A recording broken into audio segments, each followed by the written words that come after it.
Hello and welcome. Now you may see that the camera doesn't shake anymore and that I have both hands now, so I can use both hands. Okay, so I bought a new setup really, and this new setup basically allows me to write without using one of my hands, and also I won't register the wrong way by mistake anymore as well, which is really nice. And I have a project on my computer as well, so I can see what you see as well while I record at the same time.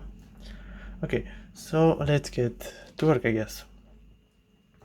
There you go. Today we are going to learn about sinusoidal alternative waveforms. And basically what they are is basically the sine wave, and today we are going to learn how to calculate the sine wave and what components, like what variables makes a sine wave. And long story short, this lesson basically it's about AC power sources, and they can be multiple types. They can be sine wave or triangle wave or even square wave, but this is about AC power sources mostly. That's what we're going to learn about today. Okay, so first thing is going to learn. First thing, let's look at all the formulas and get familiar with them before going to do some exercises. Let's start with frequency. Frequency in here, 1 Hertz is equal with 1 cycle per second, CPS. And basically what a cycle is, and I'll show you quickly here, it's this here, where the starting point and the ending point are, and 1 cycle is 1 full wave, and that's a cycle or a period or whatever you want to call it. It's got many names really. But anyway, we'll talk more about that in a bit. Okay, and the way to calculate this frequency is that the way to calculate the frequency, which is hertz, is to do 1 divided by the period, which is 1 cycle.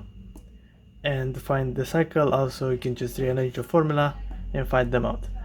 Frequency, it's measured in hertz, and the period, it's measured in seconds.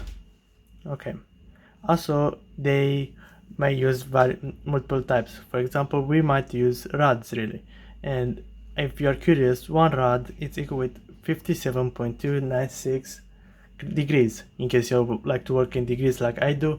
But unfortunately we're going to have to work in rads as well, because you cannot change this. And also 2 pi rads, 2 pi times rads, it's 360 degrees.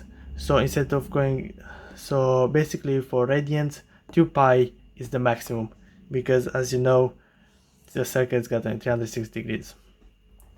But don't worry about this, because I also give you these two useful formulas that basically helps you convert from radius, rads to degrees. And radians will be equal with pi divided by 180 degrees multiplied by the number of degrees that you have, that you want to exchange. For example, if you want to know how many rads are in 20 degrees, you just apply this formula, and instead of degrees, you put 20. The same for degrees. In case you have pi rads, you just put the value of pi in here, and then you have the degree and multiply by this, and it gives the degrees. Or you put 2 over 3 pi or something like that, and it will give you the value of the in degrees. And here, this is called angular velocity, and the sign for it is this W here. And angular velocity, it's equal to the distance, degrees or radians, divided by the time. And basically this angular velocity, this W, is determined by the time it takes for the sine to become a full wave. Pretty simple. And there are the formulas, and also is depending on the distance as well of the angle, because that's how we measure distances in here. We either measure with time or we measure with angles, or even both in this case, where the angular velocity will be equal with the angle divided by the period of time. And you can determine the angle as well by doing the velocity multiplied by the time, or any other ways. For example, you can use rads instead. You can do angular velocity equal to 2 pi divided by the period. That's when to do it. Or you can do 2 pi times the frequency. There are many ways to determine these values. And of course, this A, it stands for angles. And a way to show you this, I have it here printed out. I took it from a book because I want to draw so nice. Is that the angular velocity is this, no, the angle is this circle here that goes 360 degrees. And this one is the period of time. And as time goes on, the angle changes the degree and it keeps growing and growing until it becomes a full sine wave. And that's why I use the angle velocity, because as notice here, the angle is 135 degrees and it goes through 1, 2, 3, 4 phases to get to this point. Okay, in case you were curious what this angular velocity is about and why do we need the angle, well, basically it will help us determine the value at this certain point. Or like if we have a value in volts, let's say this is in volts, and we say it's 7 volts, it will give us the direct angle in this. Very, very useful. But anyway, let's keep going.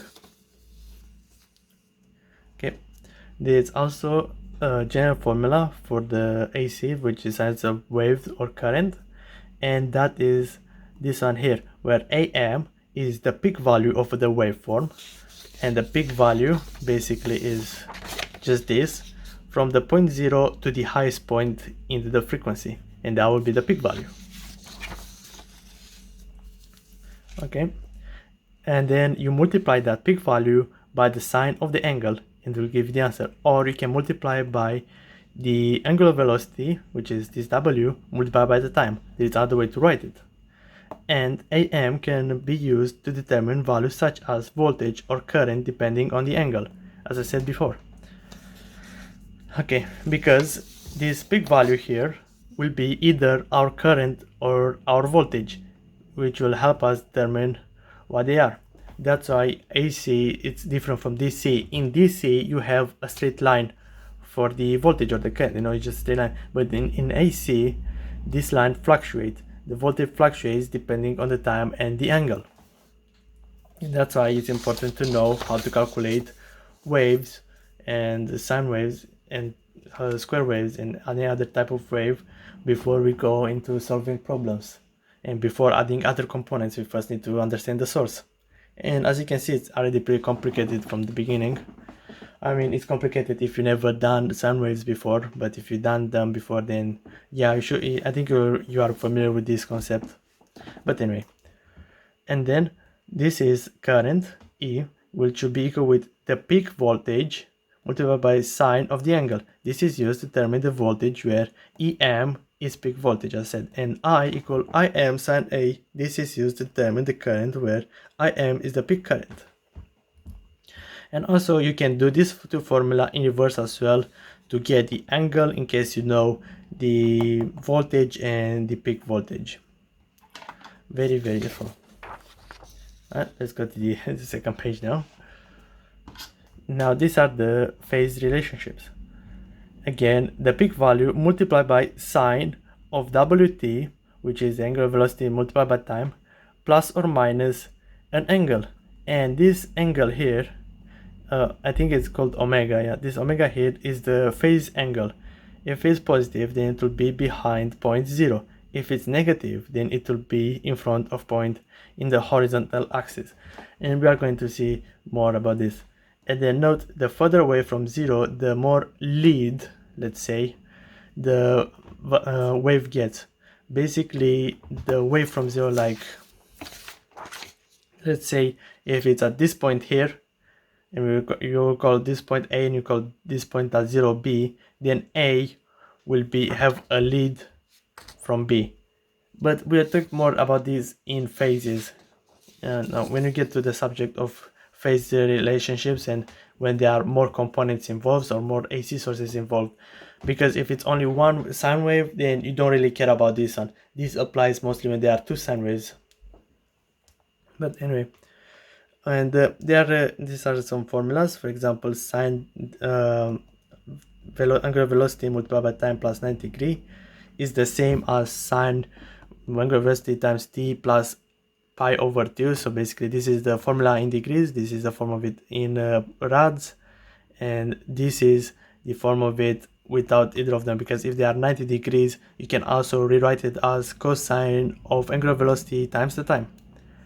And there are lots of these type of shortcuts, because you can see another one here similar to that, when the sine is like that and you can like rewrite it instead of sine angular velocity times time, you can do it cosine, and but they will have a minus between them, they won't have the plus anymore, if you notice that.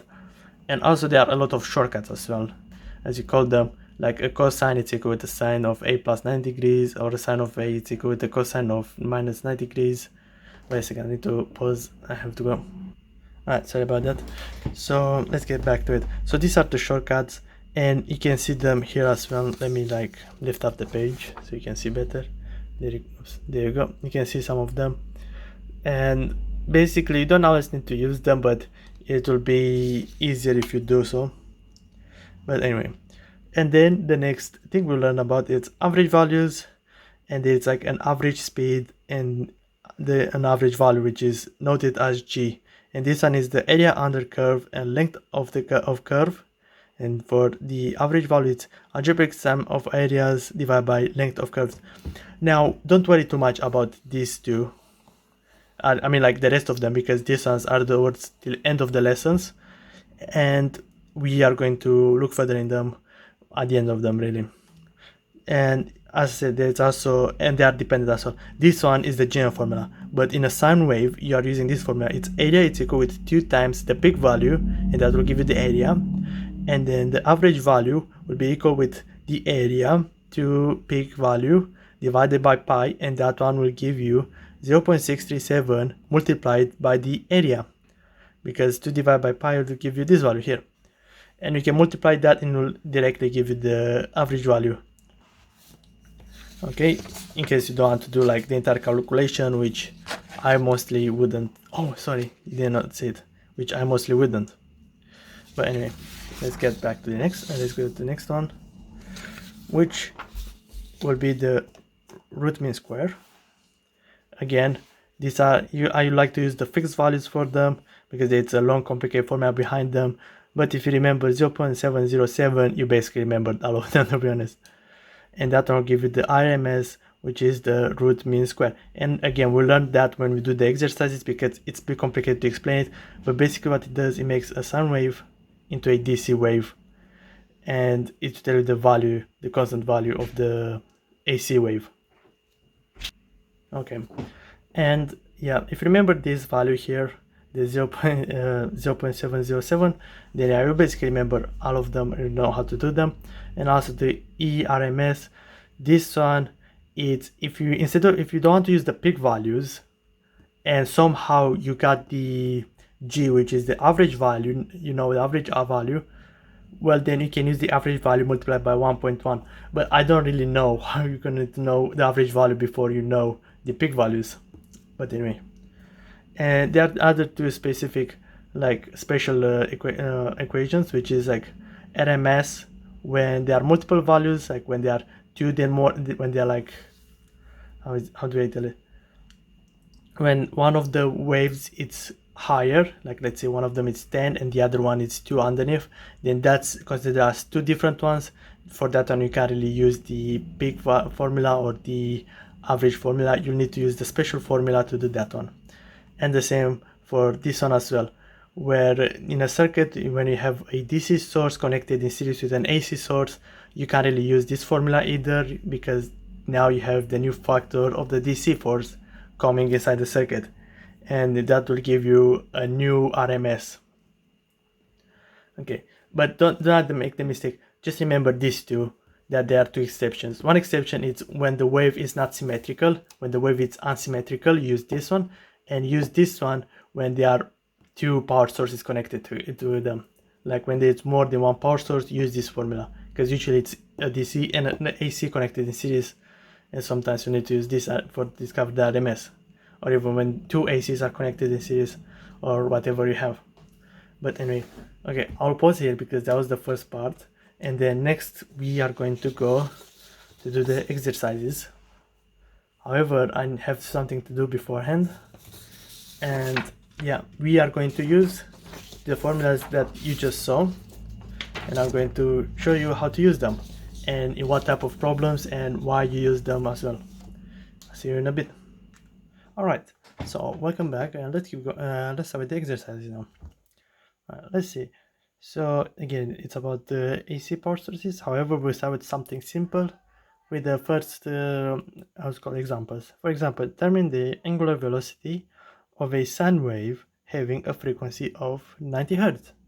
Okay, angular velocity, as I said before, is this W here, this one, and we know the frequency. So we can easily apply this formula, which is angular velocity is equal to 2 pi times the frequency. So let's write that down there.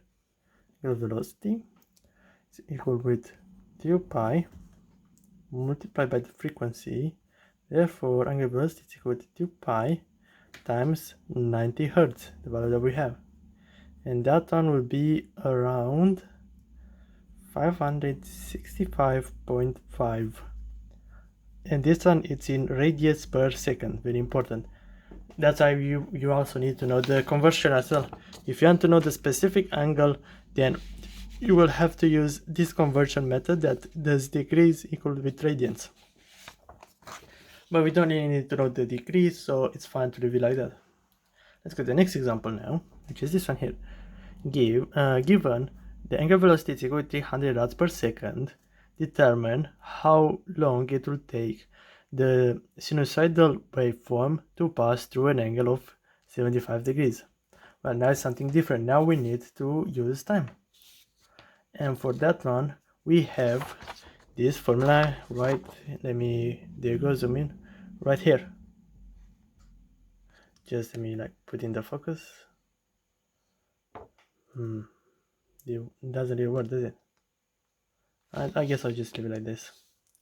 Anyway, we have it here. W is equal with A divided by T, which A is the angle, or angle is equal to W times T.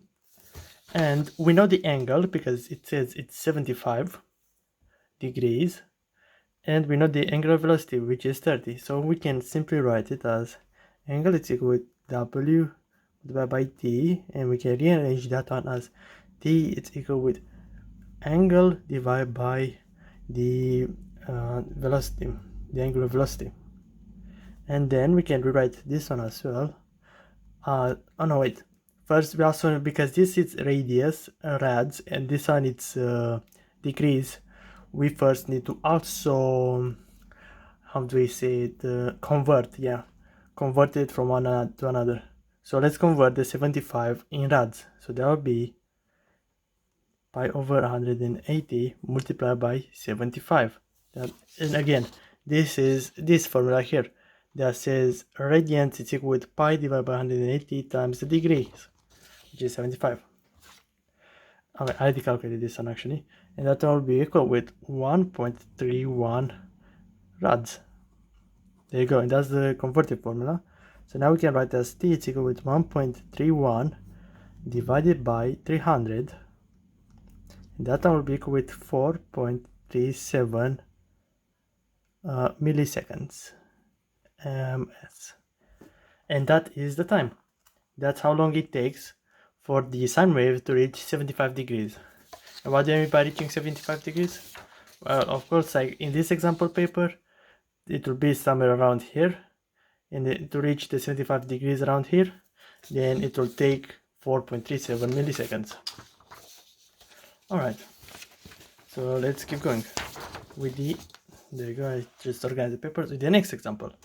Find the angle through which a sinusoidal waveform of 80 Hz will pass in a period of 10 milliseconds. So now we need to find the what was it? The angle, yeah, isn't it? Yeah, we have the Hertz and we have the time, so we just need to find the angle. Okay, so one formula to find the angle, as the one above, is angle is equal to angular velocity multiplied by the time, or we can also use the other one that we uses the frequency.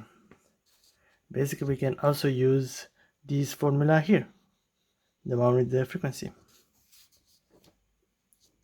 What is it? Oh no, sorry, this one here. So, or A is equal to 2 times pi times f times t. Okay, and that one will be equal with 2 pi multiplied by this one is 80 times 10 milliseconds, and all of that will be equal to 5 radians. And there you go, another simple problem. So now you know how to calculate basically this one here. You know how to calculate the time, and you know how to calculate the angle, and you know how to calculate also the velocity, which basically is the change of the angle during time, really. But anyway, let's keep going. Right, and there you go. And now on the other side there are even more problems. This time we are going to use a half wave. We'll use only half of it. Oh no, sorry, this is example 2. First let's go to example 1, which is the form that most AC power sources are written as. Basically, for this one we have to replace the angle A here. So it's very simple, because AC circuits are usually written as this, as a value 5 sine and then WT. Instead of using the angular, usually they use the WT. But anyway, ignore this one for now. So we do E, it's equal with 5 sine and then the angle, which is 60 degrees, and that one will simply be equal to 4.33 volts. And remember, when you use sines, please use the degrees so you get the right answer. If they give you in rads for the angle, then you have to convert it to degrees so you can use it in the sine formula. Okay, now let's go to the one that's harder, which is example number 2, and is that one here. So it's asking us to determine the angle at which the magnitude of this sinusoidal function v equal 10 sine 400 time, this one is the w, which is the angular velocity, is 2, and b determine the time of which the magnitude is attained. Basically it's telling us how to find t1 and t2, and for the a1 it's asking us how to find a1 and a2 when the peak value will be 10 volts and we are interested in this area that has 2 volts. At what angle does it reach 2 volts and at what time does it reach 2 volts. So don't worry, we know the angular velocity, so this one should be pretty simple. So let's get started. First we have to apply this formula right here, the one that gives us the angle when the sine minus the power of 1 multiplied by E divided by EM. And that's a very interesting scenario really, because we know the peak value EM it's equal with 10, and we also know that the voltage that we have at the moment will be equal with the 2 volts. So we can actually apply this formula. So it's equal with sine the power of -1 V over EM, which is the peak value, and let's write it with the values in. So sine -1, it's this one will be 2 volts and this one will be 10 volts. Okay, there you go, just put in brackets because that's how you put the signs, and that one will give us 11.58 degrees. Again, the answer is in degrees because we use the sine value. Anyway, let's keep going. So now we found out the first angle, which was this one, and this one it's 11.58 degrees. Now we need to find out this angle right here. Actually, let me write it here. Now we need to find this one, and a way to find it, it's actually really simple, because a full half wave, as seen very usefully from here, it's 180 degrees, and we know this point's got 11.58, so what we can do is 180 minus 11.58, and then you'll get the position for the second one.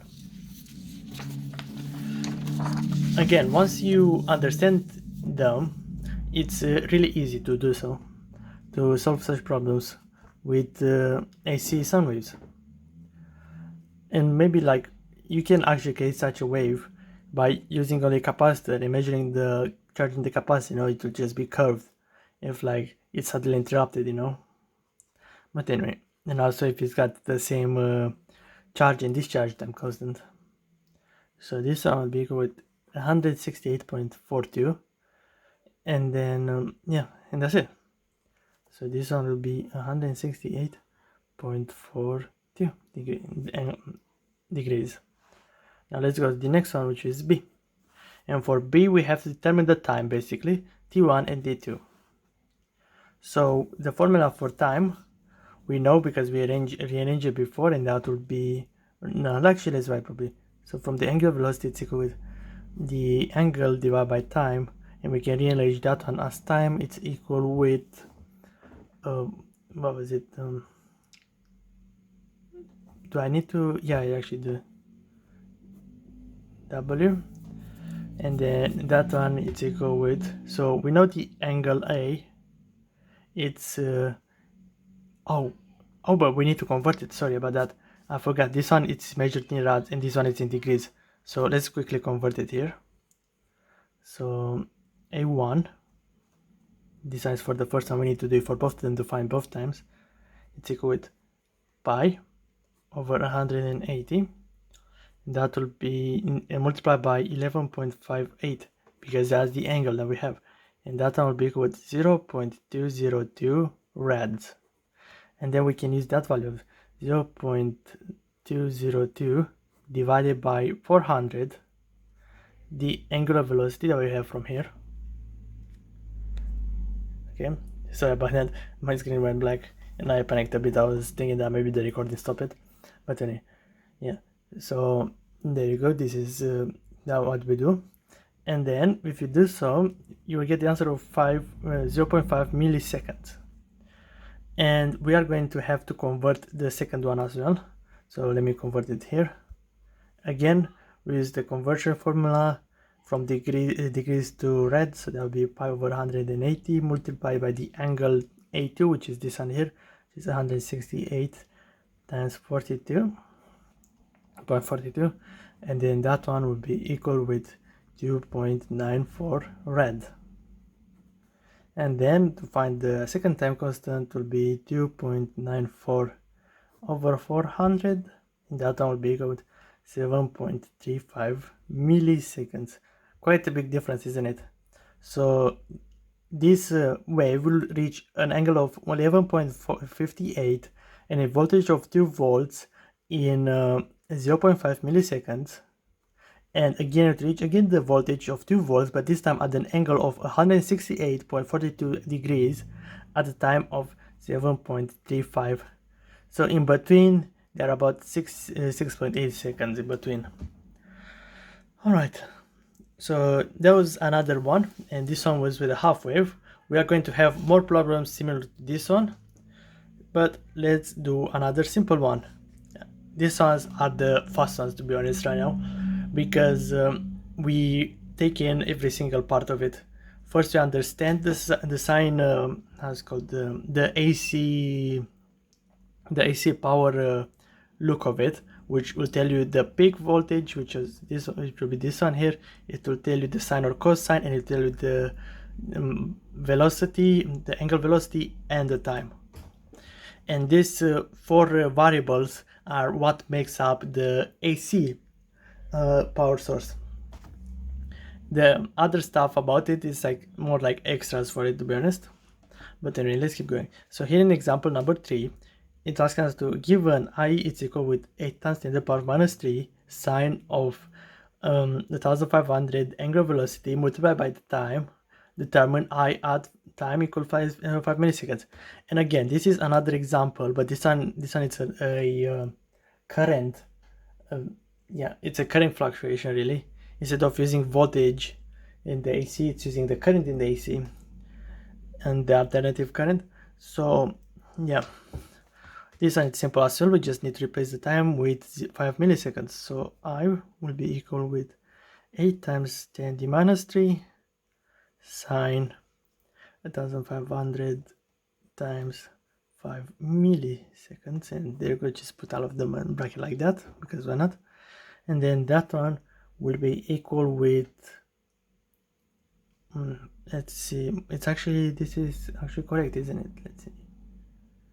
Yes, this one is in red, this one is in time, so it should be fine. So that one will be equal with 7.5 red. And we can also convert it to see how it looks like in degrees. That'll be 180 divided by the pi, multiplied by 7.5, and that's going to be, so it will be at the position of 429.72 degrees. And we can also convert it even further by saying I is equal with 8 times, oh no, first step is to actually calculate the angle. Yes, so this one, which is the angle, which will be w multiplied by t, and that one will be equal with 1500, sorry about that, multiplied by 5 milliseconds, and that one will be equal to 7.5 reds. Yes. Okay, sorry about that. I got I misunderstood my notes. Anyway, so yeah, by doing so we got the red value. There you go. So whatever. Anyway, and now we can actually find the current. So I will be equal with 10 to minus 3 multiplied by, and then we use this red value in here to like change it in degrees to use it for the sine of 429.72, and that one will be equal with 7.5 milliamps. No matter what, the peak value will be always be 8 times 10 to the minus 3, so it will never go above the value of 8 milliamps. If it's above the value of 5 milliamps, then your calculation is wrong. However, and also this current here is the current in the 5 milliseconds. Like in this one here, this is the voltage at the 0.5 ampere. If this was 0.6, then this voltage will increase as well, and the angle will increase as well.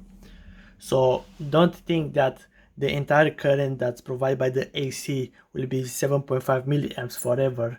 It won't be this is not a constant yet. We are going to learn how to make it a constant, but this is not a constant. This one changes depending on the degree and the time. But anyway, the only thing that stays constant here is the angular velocity. The rest of them are fluctuating, and the peak. Alright, I'll pause here and I'll drink some water. Alright, now let's go to the next subject, which will be phase relations. Now, here is the problem that we need to solve, and it's quite big because I want to show you multiple types of phases and how they interact with each other. And let's see what's asking us of. It's asking us of what is the phase relationship between the sinusoidal waveform of each of the following sets, and then we have these sets, and you'll notice there will be two sine waves. The only way to do a phase relation is having two sine waves. You can't do one with only one sine wave because it doesn't really make sense. You don't have anything to compare it to. That's why you need to have two of them. So let's get started. I'll need a blank page for this one because it's quite big, because we need to draw the waves. So V is equal with 10 sine WT plus 20 degrees, and then I is equal with 5 sine WT plus 80 degrees. And for this part of the problem, let me put this paper here, we are going to use, first off, we are going to use the shortcuts, but we also are going to use this formula for the phase relationship, which will be the peak value multiplied by the sine of WT like usual, but this time we add or subtract the angle depending on the situation, really. Okay. So, and also I'll show you that when the angle is positive, will be drawn behind 0, and then when it's negative, it will be drawn in front of 0, and so on. So let's get started with this first very simple one. So let's draw an axis like this one. We'll do just a quick one because it's more of a representation, and then let's start with the 10 one, and we'll say around here, and then because this one will be the 20, and then this one will be the 18. So this one will go up all the way and down all the way because it's got the peak values. There you go. Because it's got the peak value of 10 and minus 10. Now we're going to go for this one here, I. And this one was V. And I, it's 5. The peak of I is 5, so it should be half of it. And it's plus 80. So instead of being at this one, which is 20 degrees, it will go even further back at 80 degrees. So let's draw that one quickly around here. There you go. And let's say this one is 5 and this one is minus 5, and then that one will be the value for I. Alright, and what you notice is that there is a difference between them, and that's what I mean by this note here. The further away from 0, the more lead the wave gets. So if you think about it, you'll say like, which one is the leading wave? And the answer is that I is the leading wave. It's leading V by this value here, which will be let's see, 20, that would be 60, wouldn't it? Yeah, which is basically the difference between them, 60 degrees. So I leads V by 60 degrees, and that is what's important when using phases. The relation, the phase relation, it doesn't really matter the peak value. What it matters, if it's further away from the 0 point, which will be this one in the center, so further away from the center backwards, that will make the value larger, and it will make the difference between them larger, no matter the peak value. This one could have been like 1 volt and this one could be 100 volts, and the current will still be a lead on it. Okay, now let's go to B, and then as you can see here, B is 15 sine WT plus 50, and then no, that's I, and then V is equal to 5 sine WT minus 10. Alright, so let's write it down. So I is equal with 15 sine WT plus 50 degrees, and V is equal with 5 sine WT minus 10 degrees. So now we difference between this one and this one is that now we have a negative value in one of them, and let's see how it interacts with the negative value. So again, we are going to just draw a quick one. So I will be 15 and that will be like at the plus 50 value. So let's say this one is 50 degrees. So it starts from this point and then it goes all the way up and all the way down. There you go. And let's say this one is the V1 and the V1 starts at minus 10. So let's say, and so because it starts at minus 10, it goes in front of point 0. And then it will start from here. So it will go slowly like that. It's only 5 compared to the 15, so it should be quite small. So this one is the 15 and this one is the 5. This one is the current and this one is the voltage. This is minus 5. This is 5 volts and this is minus 15 I. There you go. All right. Now, how? And again, we need to find out the lead between them, and we can easily do that by just taking away. So this one, it will take 10, 20, 30, 40, 50, 60. It will basically be 10 plus 50, and there will be a difference of 60 between them. So let's write it here. I lead again V by 60. So that will be the same kind of lead, the same answer.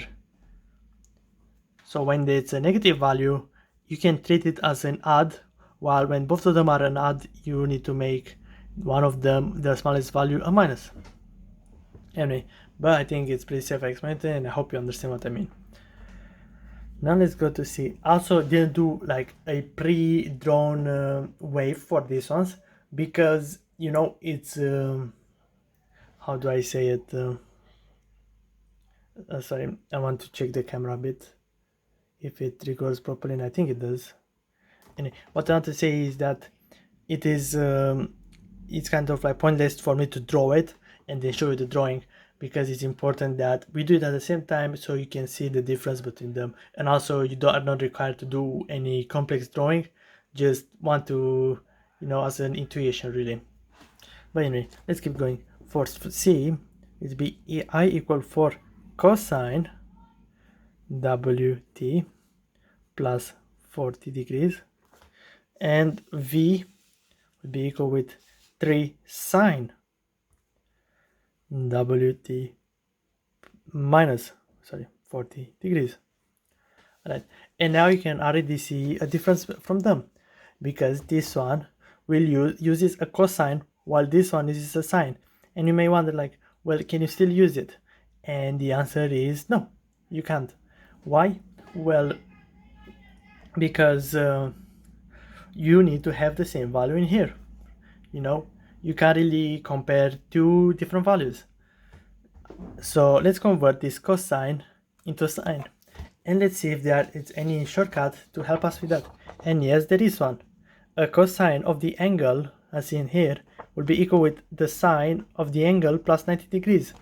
So for us to convert this value to a sine, we simply have to do 4 sine WT plus 40 degrees and plus 90 degrees.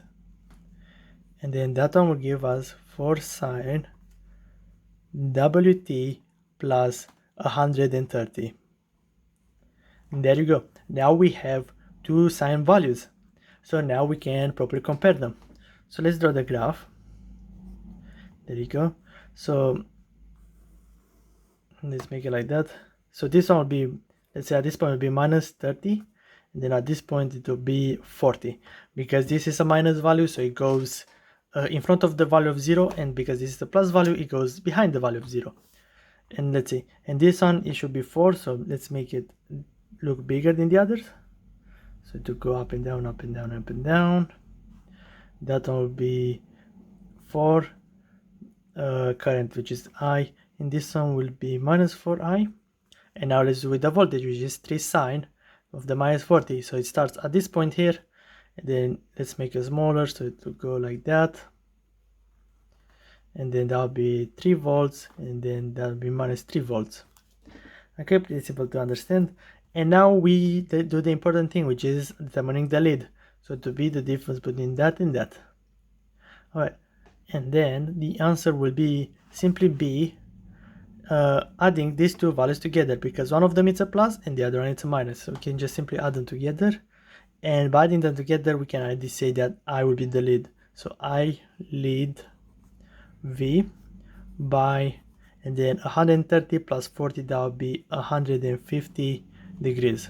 So I got a lead of from V by 170 degrees. Okay. All right, so this one was problem C. Now let's go to problem D. But first, let me pause a second to check if it's actually recording at the right angle. Okay, I just checked, and yes, it does record at the right angle, and everything should be fine. Alright, so let's keep going then. I'm sorry, I saw it on the laptop, and I'm very happy of the way it turns out.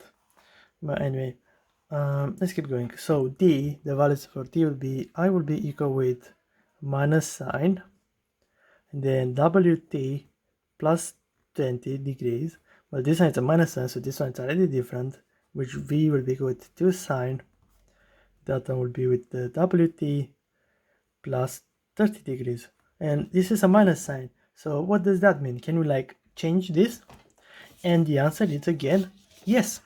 We can easily make, using the shortcuts, we can easily make a minus sign of the angle equal with sine the angle plus or minus 180 degrees. Plus or minus is that it's up to you, which one do you prefer. And in my case, I would prefer the plus, to be honest. So therefore, I is equal with sine WT plus 20 plus 180. And that one would be, and therefore I is equal with sine WT plus 200. In case you didn't realize, A, which is the angle, is the same formula as this one, as W multiplied by T. But in AC power supplies, you usually write WT, you don't write angle A, you know? And that's why in the shortcuts, it's using A, because, you know, it's easier to read it that way. And also because they basically have the same meaning, really. Anyway, okay, so we know this one will be 200 then. So let's redraw this one like this, and then we'll put here 200 because it's a plus value, so it goes behind the value of 0 at this point of the point of the center, and this one is plus 30. So let's say this one will go here at 30, and let's start drawing. So this one is the small one because it's got a value of 1, so the current will be the small frequency of 1. There you go, with a peak of 1, so that will be 1i, this one will be minus 1i. Now let's go to the second one, which the second one is 2 sine, so the peak is twice as big. So let's draw it twice as big then. There you go. And then that one will be 2, and this one 2 volts, and this one will be minus 2 volts. However, again, the current has a lead on the voltage. Even though the peak is smaller than the voltage, the current is further away from the center point of 0. So we can, and also they both have positive values, so the difference between them will be 200 minus 30, that would be 170. So I lead V by, again, 170 degrees. Alright, now let's go to the last one, which will be E. So let me just, there you go. Alright, so yeah, that's the top of it. E now it will be I equal minus 5 cosine WT minus 70. So it's pretty different, it's pretty negative from the others. And this one V will be 7 sine WT minus 150 degrees. Alright, now we need to convert this minus cosine into a positive sine. And also, yeah, so can we convert this straight into sine? And the answer is yes. We can convert the minus cosine angle by doing either sine the angle plus 270 or sine the angle minus 90. And I think I will do the plus 270.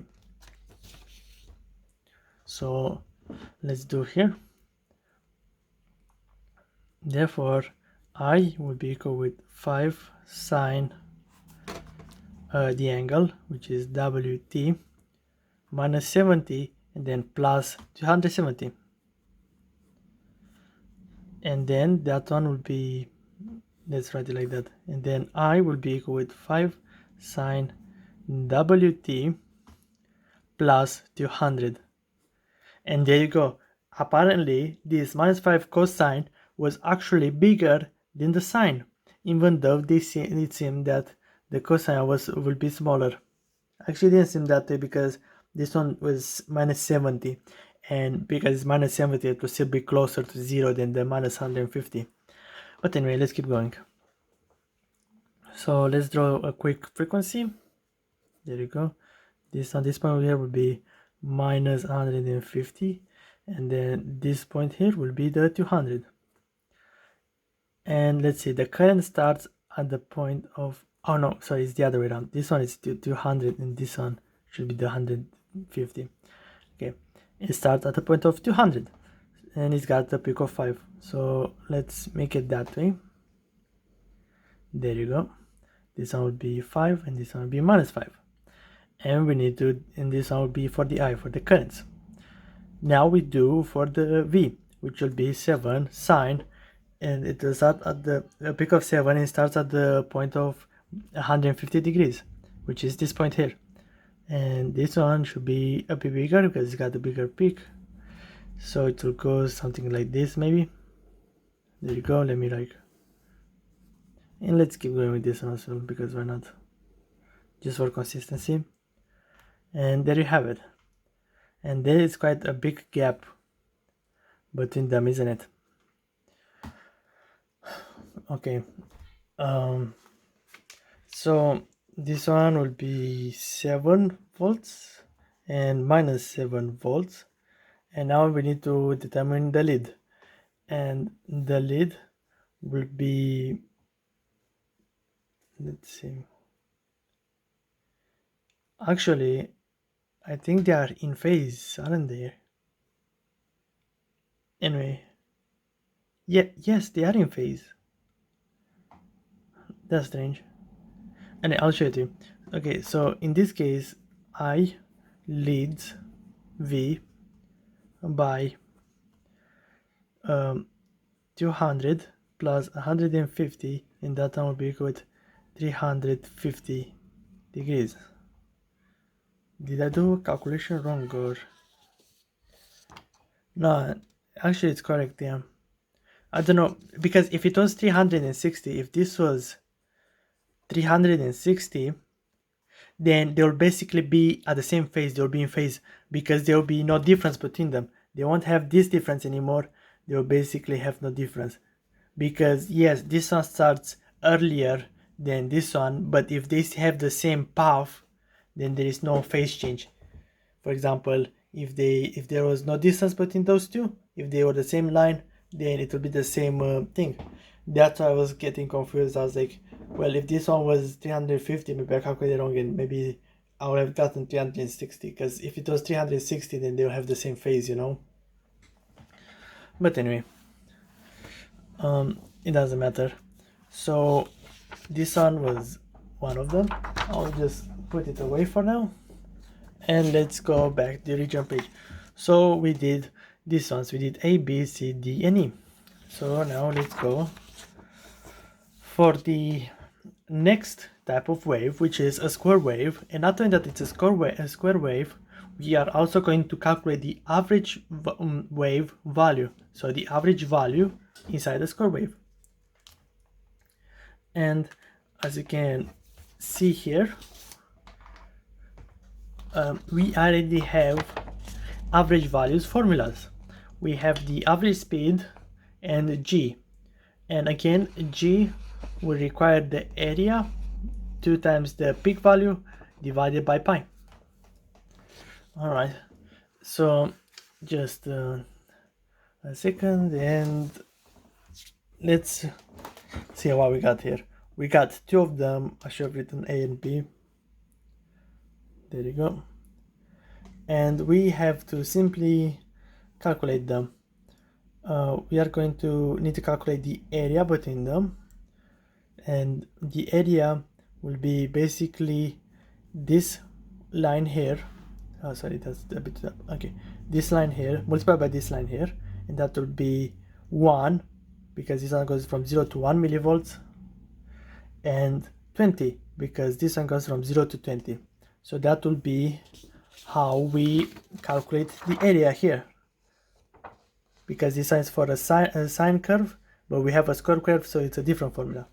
All right, and because this one is a negative value, we'll have to do minus, and again 20 multiplied by 1, because the difference between 1 and 2, it's again 1 millisecond, so it's a value of 1. And then we'll need to divide it by the period, and the period will be from 0 to 2, and that one will be 2 milliseconds then, because the time here is 2 milliseconds. Okay, and then by doing so, we can determine the average value of V1 and V2, and we need to apply the same formula basically for both of them, but they are a bit different. Here both of them have the same number, while here one of them has a higher number than the other. Alright, so let's mark it as G equal width, and then we will do a fraction. We'll put T for the cycle under, and we'll put L1 times L2, and then plus L1 times L2, or we can actually write it as minus. I'm just making up this formula now for you so you understand what I mean and how I did the calculation. But anyway, that will be equal with L1 will be 1 millisecond, so that will be 1 multiplied by L2, that would be 20 volts, so because it's from 0 to 20, so that will be multiplied by 20 minus, because I will do the negative side of it, and that will be again 1 millisecond. 1 minus 2 is, no, 2 minus 1 is still 1, and then multiply by 20, because 20 minus 0 is still 20, so that will be 1 multiplied by 20 again, and then the entire period, the wave starts at this point here and it ends at this point here, and it ends at 2 milliseconds, because as you know, a full wave is until it reaches its original position. So we start from the down position, from the 0 position, it goes and then it ends up again at the 0 position here after it did a full cycle, and then from this point it will just repeat itself. So that will be 2 milliseconds, and then the answer will be equal with, I don't have notes for this part because I did not calculate them yet, divide by 2, that's then the minus 3, and that will give us 0. Okay, so it's perfectly even then, because again, that's what it means, because there is not really an average. The average is at the center of it, which is at the 0 point, so it will give us 0. Now here we'll find the actual average, because these two values are different values, so they will not end up at the point of 0. So this was for A, and now let's do it for B. We rewrite the formula. G is equal with L1 times L2 minus L1 times L2 divided by the period, which period again is from this point to this point, so that will be 2 milliseconds. So it's equal with 1 millisecond, it's 1, and then 15 at the upper, 15 minus 1 millisecond, I have hiccups, multiplied by, and then this one ends, the peak of the downside is 4, so it's from 0, so it's 4 minus 0, so that will be multiplied by 4, and you can already see that is different, and then divide by 2 milliseconds. So let's see what we get. So 1 times 15 minus 1 times 4, let me show you the calculations, 2 times 10 minus 3, and then that one will give us 5,000. Something is wrong, because this is way too high. Oh yes, I can see now what I did wrong. 1 millisecond, 1 millisecond. There you go. I just used the normal value of 1. See, so we can basically solve everything. If you look back at it, there you go. Now this looks better, and it's 5.5. Now this looks like the actual average. So 5.5 volts. So let's say that the average will be around this point here, and it will be 5.5 volts, and this one will be the average. So this one is the average voltage, really. Is the voltage that stays most often up, you know. But anyway, we don't really use this average voltage as a raw value. We usually use it in other formula, especially to find the RMS. But for right now, for this problem, we use it like this, and we point out like this, just for the sake of demonstration, really. Okay, I will pause here because again I need to drink some water since my throat is dry, and I also need to prepare the next exercises.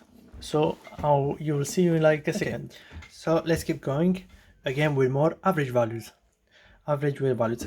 And again, it's very important that you understand how to do frequencies and how to understand sine waves and triangle waves and any other type of waves, because you imagine like AC, the alternative current, basically it's a wave. It's got positive and negative voltage. It keeps changing the polarities. It keeps switching between polarities. So it's important to know at which point it's positive and negative, and also it's important to know because the other components will be affected in the same way. So frequencies and waves are going to be used very often forward when you do the circuits, and that's why I spend so much time and I show you so many types of examples with different types, so you can understand how to work with waves. and how to do them. Anyway, so let's keep going with it. Now we are going to need to find the average inside this frequency, which is A, which is one that we saw before as well, very similar to that, but this time it's got not 1 millisecond but 4 milliseconds and 8 milliseconds. And then the next one is point B, which is that it's got multiple types of waves, no, of sizes. It starts off as -10, then it goes up to 3 volts, then it goes down to 0 volts, and then it goes down again to -2 volts and goes up to 0 volts, and then the entire cycle would end at 10 millivolts. Alright, so let's start with the simple one, which is A, and we'll just apply the normal formula.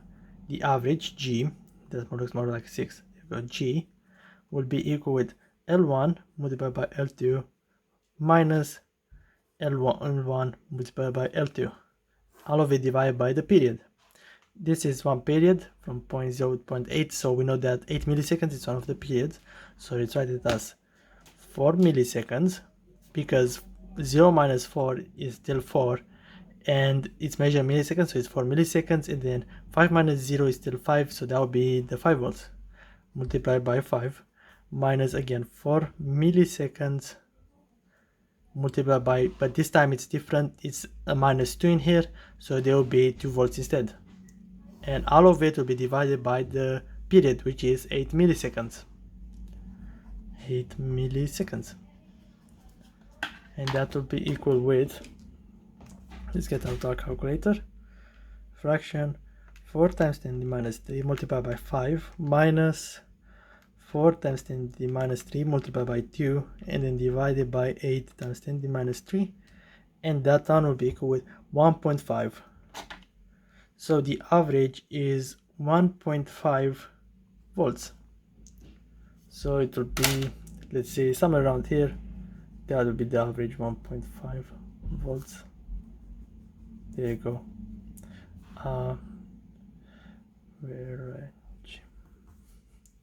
Alright, now let's go to part B. And part B, of course, will be harder than part A, but that's the fun of it, isn't it? Not really, is it? But anyway, it's really simple as well. Instead of you having only these two squares to calculate, we are just going to add it for each square. So instead of having 2 of them, 2 L1 times L2, we are going to have 3 of them, because we have this square here, and we have this square here, and we have this square here. So there are 3 squares. So the average will be equal with L1 times L2 minus L1 times L2.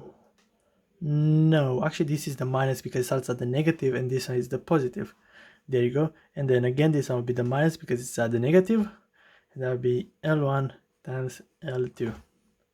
Then all of it divided by the period T, and the period will be 10 milliseconds because I also marked it here. It's like one cycle, it's here at 10 milliseconds, ends here, and then at this point it will again start to repeat its pattern. Okay, so that one will be equal with -10 times 2 milliseconds to ms. Again, this is -10, this is 2 ms because it's a difference of 2 milliseconds between each one of them. So I'll just quickly go through it. The peak value here is 3 volts, so it'd be 3 times 2 milliseconds. And then the bottom value here, this one, the peak value at the down one, this will be -2, so it will be -2 times 2 milliseconds. And all of it will be divided by the 10 milliseconds where the cycle ends, 10 milliseconds. And then the average will be equal to, so let's see what average that is. I think the average will be surely be on the negative side, won't it? 10 times 2, no, 10 times 2 times 10 to the power minus 3 plus sorry, a notification about the system update popped up and it paused the recording, but it's a good thing that I noticed it and I didn't like record, I didn't like speak and teach without like recording. But anyway, so 3 times 2 then minus milliseconds. Okay, so then the last one will be minus 2 times 2 times 10 to the minus 3, and then the total will be 10 times, oops, times 3 minus, there you go, 10 milliseconds, and the average will be 1 minus 1.8. Minus 1.8. Divided the 10 to the power of 10 times 10 to the power of 0 apparently. But let's ignore that. So the average will actually be very close to this point here. So the average will be around here at the minus 1.8. So the average doesn't always to be positive. It can also be negative. Again, it's more. It shows you like where, on which side, if it's at the positive side or at the negative side, and at which point the sine wave or the square wave spans. But anyway, again, it's an average, and I think you already know what averages are in general. Alright, so there is the next problem, and this one is about a sine wave. And fortunately for me, and also for you, I think, is that sine waves are a lot easier to calculate than square waves. You think that I showed you how to calculate the easy ones first? No, I actually showed you how to calculate the hard ones first, and now these ones here are the easy ones. And you may wonder like, well, how are they the easy ones? The answer is pretty simple as well, is that as you can see, we already have the formula for it, and the area is 2 times the peak, and we can just calculate the average as 2 times AM divided by pi, and that will be 0.637 times the peak. We can use that one, but also this one is like more like the period. It can be any value really, but still. So anyway, but we'll still use the origin one. So the peak here is 3 volts, and the periods, like the time is measured, no, the angle, we use the angle now, is measured in pi and 2 pi. Alright, so it will be pretty easy. So the average, which would be G, would be equal with, and then we have the positive 3, so that would be plus 2 times 3, because we still need to find the area, minus, and on the negative side, this is again 3 minus 3, so that one will be minus 2 times minus 3, and then all of it divided by the cycle, which will be 2 pi. That one will be equal with, and again we calculate again the areas. It's got the easy formula for the areas as well. It's nothing new compared to this as called the square ones, only the different type of value. Instead of using the time, we use the angle, and this angle is in rads. Minus 2 times minus 3, all of it divided by 2 times pi, and this one should give us 0. I was wrong. Alright, let me think. Where did I go wrong? Well, I guess, yeah, it will make, what did though? Yeah, I don't need to put the negative value here because it's assumed to be negative here. Sorry about that. So I just leave it as simply 3, and there you go. That should be equal to 0 volts.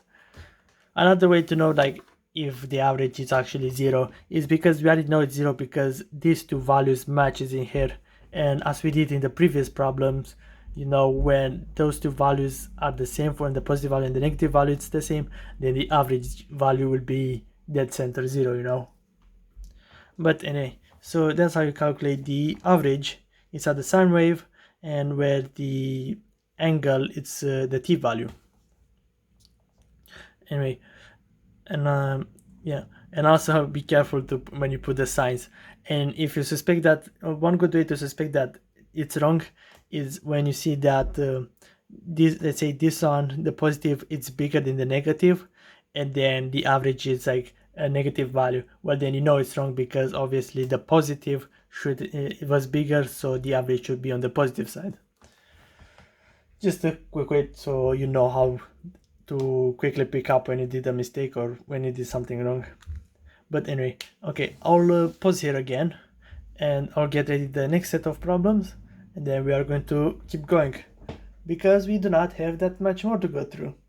We will still work a bit on the average, and then after we, because again it's very important, but after we finish the average value, we are going to go to the RMS values with the two special rules and the normal rules, and after RMS is basically done.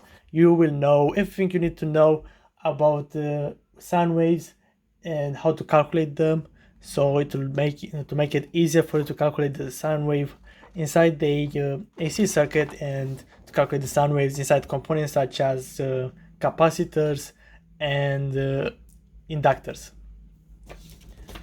Anyway, so let's keep going then. Alright, now let's do our last average wave value problem, which will be this one here, and you'll notice like, well, how is this one different from the other ones? Well, this one will have a short wave, so it's a sine wave, it's got a peak of 7 volts, and it's got a cycle of 2 pi, and this wave ends up at the point of 1 pi. And you may wonder like, well, how do you calculate this one? And surprisingly enough, you just use the same formula again. We use the formula of G equal with area, that's called 2a minus 2a over the period.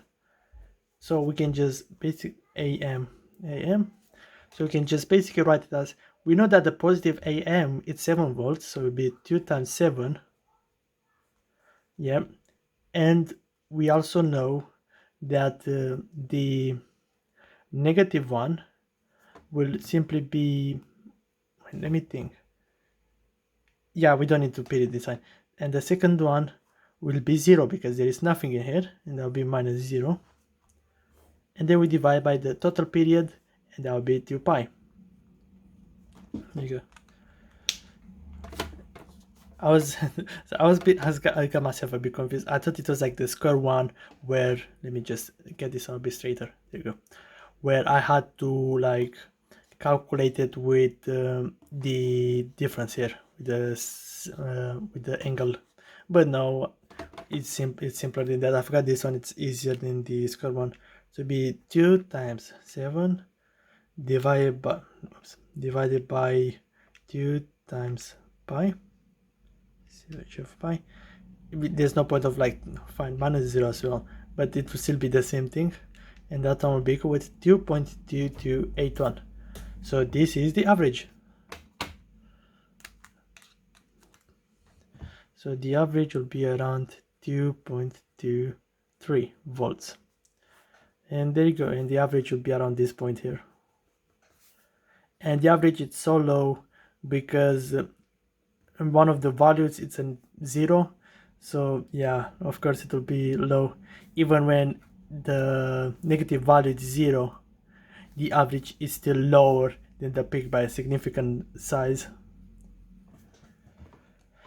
But anyway, I guess to have a higher average, you could have like a sign, another sign that goes this way as well, that's on the positive, so you have like kind of one-sided sign, you know, that gives you only positive values. It doesn't give you negative values, and that one has the average. But anyway, it's fine. So yeah, now we will go to the next step, and this step will be harder than the other ones, and that will be root mean square, also known as RMS for a shortcut. Root mean square basically is the square root of the mean, really, and is pretty self-explanatory. And this one is used to convert the AC wave in a DC wave, but I'll put graph here instead, and you'll see in a second what I mean by that.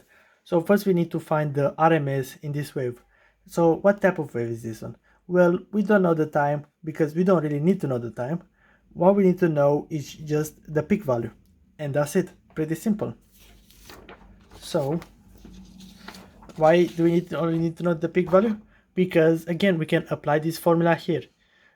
E or I, it's equal to 0.707 multiplied by the peak value, and that will give you the RMS. So RMS is equal to 0.707 multiplied by the peak, and in this case the peak is simply 10. So we can say that VRMS will be equal with 0.707 multiplied by the peak, which is 10, and that one will be equal with 7.07 volts. So the root will be around this point here at 7.07. Okay, this I say, and you saw how easy that is. And this value of 0.707 is not really a random number, you know. It is calculated and it is used by no, it is calculated and it's been proven to be the right value to put and to give it the right answer. The thing is, I don't know how to explain to you how to get this value, since it was pretty complicated to get in the first place. It's something to do with the area and the time and the peak. But the thing is, like, the area and the time and the how's it called, the cycle always gave you this value of 0.707, no matter what values they were, because it was mathematically impossible to give you something else, you know. So that's why it's as a standard, you know. But anyway, so that's the RMS. And you may wonder, like, okay, so how do you convert it in a DC? Well, this is how it looks in sine wave, yeah. Well, therefore, in a DC, this will look something closer to, wait a second, just simply this. And that'll be 7.07 V in volts, and this one will be the voltage. And that's it. This one will be 0, and this one will be the time. This is what RMS does. It simplifies it so you can use this value. And what do I mean by you can use this value? When, well, how's good? Okay, how do I explain this? Again, it's just changing polarities. The positive value or the negative values is still the same ones, is still coming from the same source, but one of them is positive, one of them has the polarity of, let's write it like this, AC. One of them has this polarity, plus on top, minus on top, when at the positive point, and at the negative point, they change the polarity to minus on the top and plus on the bottom. And what RMS tells you, what this value tells you, is that they will always fluctuate around this point, 7.07. So they will always stay constant. It might not be the positive or the negative, you know, but they will, when added together, when coming out of it, they will have this value coming out. It's a bit complicated to explain it to you without a circuit, you know, because again, the AC power source and the RMS was made when using circuits. But when you say that you have an AC and you have like resistors to it, you don't really have to use this value here, especially when they are connected in series like that. We can simply use this value here, and then you can determine what will be the voltage through each resistor and do whatever resistor finding you want to do. The idea is like you can simplify it. Instead of seeing a sine wave, you can simplify this one and see a straight line voltage. And there was an interesting thing as well, because like, you know, actually let's go off topic a little bit so I can explain this. So you know the power socket in your house, you know, like the one that you just plug your stuff inside of it,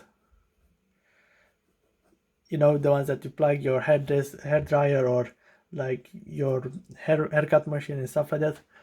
Well, apparently, as you know, at least in America, I'm not sure in England, they are supposed to have 120 volts. So they are working around this voltage, but they are also AC powered, AC source. So you may think, well, if they are an AC source and they give out 120 volts, then the peak value is 120 volts, right? Well, no, it's not. The peak value is actually, and I have it written down here, 169.73 volts. And you may wonder, why is this number, and how come that 120 volts are coming out, but there are 196.73 volts at the peak value? And remember, these are AC sources. The power that powers your laptop or your phone or anything really, it's AC power. Well, it's because you apply this formula again. you apply the RMS. So if you do RMS equal with 0.707, and I'll show you in a second, that's 169.73 volts, that will be equal with 707 times this 69.73. See, it's equal with 119.9999. So basically it's 120 volts. If you can see, yeah. And that's what I mean. Yes, the peak value may be higher than the other ones. You know, the peak value may be higher than the RMS, but the RMS is what stays constant, and it's what it's used when calculating the circuits and calculating values. Hopefully this plug socket example explains my point. It explains that the RMS, what RMS means is basically the constant value, the value that stays constant, and the output stays constant. And again, remember that AC sockets are positive, no, are AC sources, and they spit out either plus 169.73 volts or minus 169.73 volts, but their constant value will always be 120 volts. Anyway, so yeah, let's yeah, we did this 5 pages, so there is only one more page left. So let's let me pause here, and then we'll get through the last page as well. All right, so welcome back. There's the new problem. Sorry, now you should be able to see it, which is again the RMS, and this time it's a square wave. And not only that it's a square wave, but they also have different values. This one has a peak of, I'm sorry about this, this has a peak of 4, and this one has a peak of -1. But they are different values, so how do we calculate these ones? Well, we need to go to our special case RMS. And here in the special case, it's like calculating the average value. We need to use the length multiplied by the time, multiplied by the length, multiplied by time, divided by the cycle. Again, it's very, very similar to what we did to find the average, and that's why I spent so much time on finding the averages, because we use the same formula. We'll use G equal with, but this time we add the square root. This time we just add the square root extra to it, and it will be the length, which will be this 4 volts, 0 to 4 square, like here it says here, multiplied by the time, times the time, which is 0 to 5, so that'll be 5, and these sounds are seconds, so I don't need to worry about milliseconds. Okay, and then plus, and then we can do the second length, which will be -1 squared, there you go, and then multiplied by the next time, which will be again 5 seconds, because yeah, they are symmetrical when it comes to the time. And then the total cycle, and the cycle ends at 10 seconds, so that will be just 10 here, and that one will be equal with, and sorry, this is not the average value, it's like the average value, but it's not it, it's actually for the RMS. And E I put because it's voltage. If this was current, then I'll just put I. It doesn't really make much of a difference. They're still basically the same thing. There you go, so you can see it as well. I also need to see what I put down. So fraction, so square root, that will be 4 square multiplied by 5 plus 1 squared will just be 1 multiplied by 5 divided by 10. And that will be our average, or no, not our average, our RMS, and our RMS will be 2.915. So you can see it's about 2.92 really volts. And now it's asking us to draw the graph in a DC equivalent. So instead of writing in this AC equivalent, because yes, this is still an AC, since the current alternates from the positive to the negative, we'll have to draw it in a DC. And again, it's pretty simple. We'll just do it like that, and we'll just add in a straight line. That's supposed, then we'll just put this dotted line. So this one was the old peak, which was 4 volts. Old AC peak, and now this one here will be the 2.92 volts, and that one will be the DC equivalent, and there you go. So it will be 2.92 volts. All right, pretty simple again. I included this problem just because I wanted to show the special formula, and so you know how to calculate it when you have positive and negative, with different peak values, because you cannot apply the simple formula to it, since again it uses the area, and because the area is different now, because these two peaks are different and the average isn't 0 anymore, then you'll have to use this new formula for it. All right, now let's go to the last exercise, and this one it's really simple, and it's just to show to you how this one, it's basically AC and how they interact with other voltage sources. That's why I connected in series a DC voltage source with an AC voltage source, and this one will be pretty simple, because what we'll do, it will draw the graph and we'll calculate the voltage RMS. Okay, so how do you draw a graph? Well, let's first draw a simple line, because that's how you start with.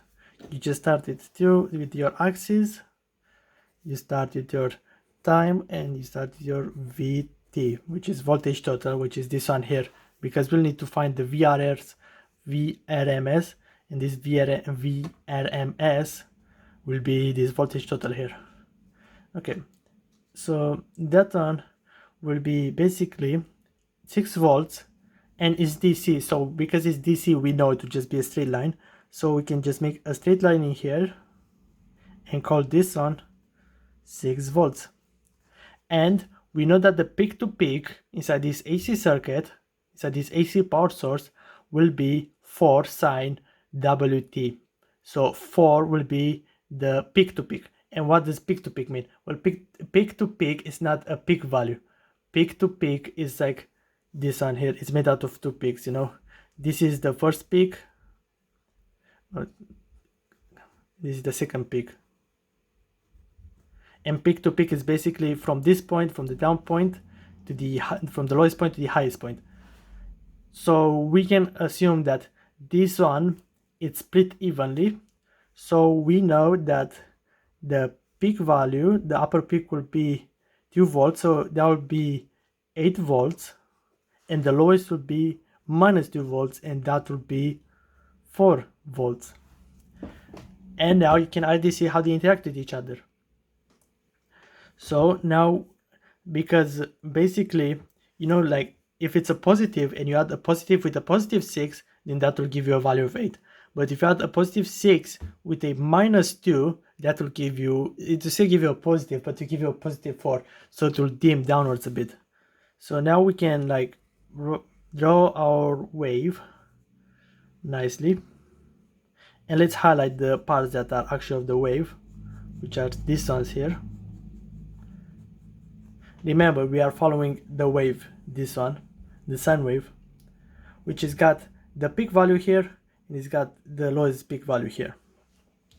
Alright, so we did draw the graph, and that's how it looks like when an AC power source is connected in series to the DC power source.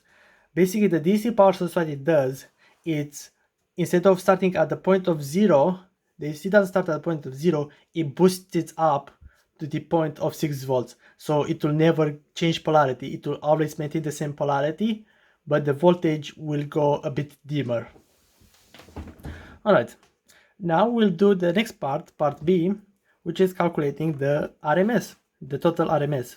Very important to notice. Well, to calculate the total RMS, we use this special formula. Wait a second. Oh, there you go. I'm still getting used to this new setup.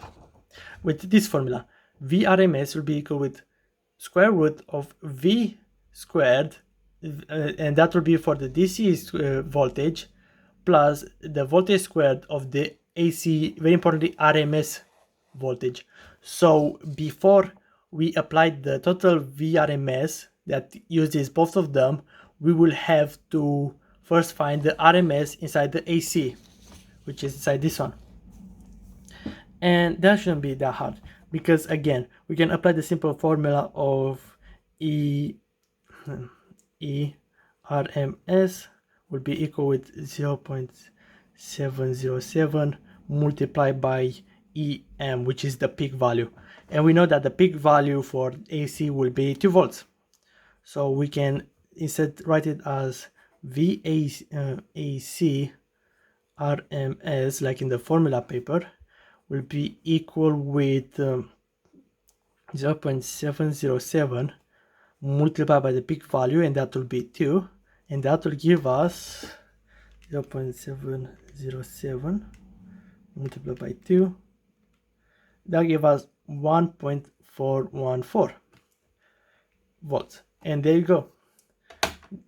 So we found, so basically what we did is we converted this AC source into a DC source.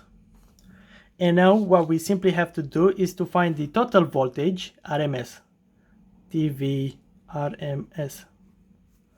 Alright, so this one was for B. So the next step will be VT RMS will be equal with square root of V squared DC plus V squared of the AC RMS. And that one will be equal with the square root of this DC squared, that ought to be 6 volts squared, plus, and the AC will be 1.414 squared.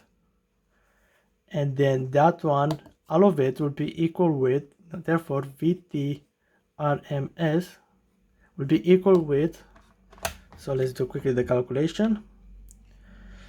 Square root 6 square plus 1.414 squared equal with 6.16. Wow, that's such a small difference, isn't it? 6.146. Okay, so basically what this does, ironically enough, is instead of having, let me draw it again.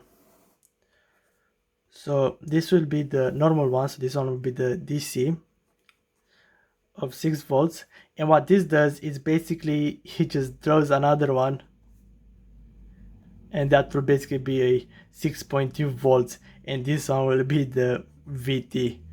So basically out of these two outlets, only 6.2 volts are coming out as a constant. It's such a small increase, but again, remember, yes, that's the constant one that stays constant. That's the constant one that stays constant. I'm not sure if you saw it actually. So yeah, that's 6.26. The dotted line is the VT, and then the 6 volts is the DC, and the difference is very small. It's only 0.2 volts. But anyway, remember that this RMS, it's the part that stays constant. The actual thing is that AC still fluctuates in between. So it offers so AC, even though it makes such a small difference in adding in voltage, the difference it makes is that it changes the circuit from a normal straight line DC circuit into an AC circuit with a sine wave. Okay, and this will be everything about AC power sources. So we finally learned them after delaying you by 1 or 2 videos, really. No, I actually delayed you by a few videos because we did capacitors and inductors beforehand as well, so you understand the concept of them. But don't worry, next time we are going to go again to capacitor and inductors, but this time they will be in an AC circuit, and it will be different. They will still use the same principles, but their usage and the formulas applied will be very different. And so you can prepare as well. We are going to use complex numbers, and I don't know if I will explain to you how complex numbers works. I'll explain to you how to solve the problems with ACs, but I don't know if I can teach you complex numbers, to be honest. But anyway, so yeah, this video, this is about AC power sources. And yeah, okay, ironically enough, I'll do this at the end.